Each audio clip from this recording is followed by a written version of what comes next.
අයිබෝන් මිත්‍රවරුනි. මම චිත්‍රපට නිෂ්පාදක රාජ් රණසිංහ. මම යමක් කියන්න හදන්නේ.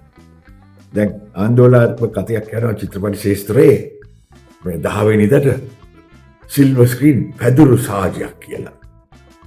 තියෙනවා තමයි එහෙම ජොලියක්. මම ඒක ගැන කතා කරලා දැන් මේ හදන්නේ. ඔය සිල්වර් ස්ක්‍රීන් ඇවෝඩ්ස් කියන එකේ මොකද තේරුම? ඕක සනෝජ බෙබිලේ ප්‍රවීණ රංගන ශිල්පිනියගේ තාත්තගේ සංකල්පයක්.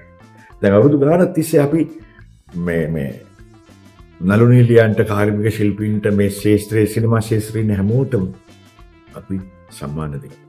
ඒක රජයේ අනුග්‍රහයෙන් කරන එකක් නම් නෙමෙයි පුතෝ. ඒක අපේ ටීම් එක කරන දෙයක් කොහොම හරි අපිට උදව් කරලා ඉන්නවා. ඒගොල්ලන්ටත් බොහොම ස්තුතියි. දැන් මේ පැදුරු පාටිය මොකද්ද මේ? 10 වෙනිදා තියෙන. නළු නිලියන්ද ගායක ශිල්පීන්ද හැමෝම එනවා. ඛණ්ඩ මොණ්ඩද ෆුල් ජොලියක් දාන්න පුළුවන් ඇවිල්ලා. හරිද? හැබැයි එකක් තියෙනවා. ටිකට් කලින් ගන්න ඕනේ. දැන් මේකේ පල්ලෙහා වැටි කාටද කතා කරන්න ඕන ටිකට් රිසර්ව් කරන්න කොහොමද කියලා. ඒගොල්ලන්ට කතා කරලා ටිකට් ටික රිසර්ව් කරලා එන්න. ෆුල් ජොලියක් දාමු. හරිද?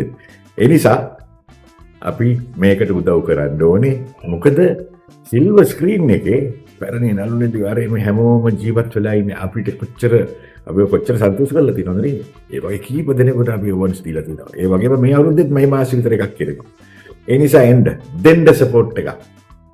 10 වෙනිදා හම්බ වෙනවා අපි 6ට. බොහොම ස්තුතියි.